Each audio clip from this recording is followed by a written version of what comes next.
मन बहकावतारू। हाँ तो तोहरा काहे बुझाता बहकावतारू हो बुढ़ावा जवान के चिखावतारू सब कर मन बहकावतारू।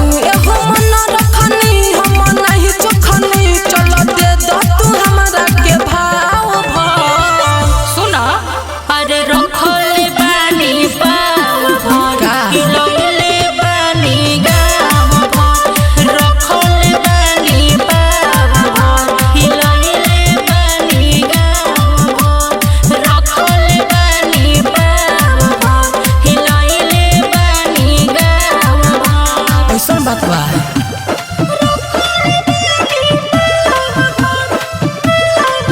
मिक्स बाय रजनीश जेके।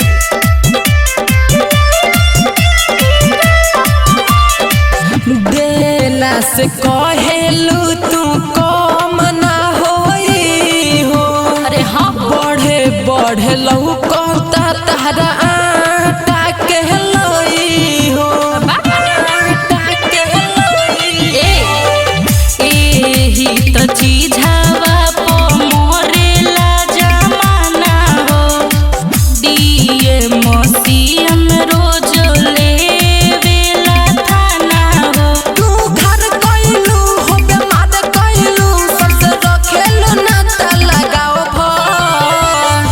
तावा है ने अरे रखले बानी पाव भर हिलौले बानी गाव भर रखले बानी पाव भर हिलौले बानी गाव भर रखले बानी पाव भर हिलौले बानी गाव भर।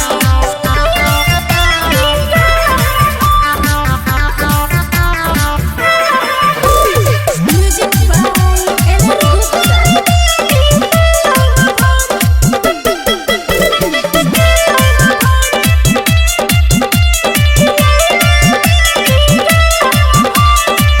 केतना ये रानी बोल बाटे तोहर रेट हो।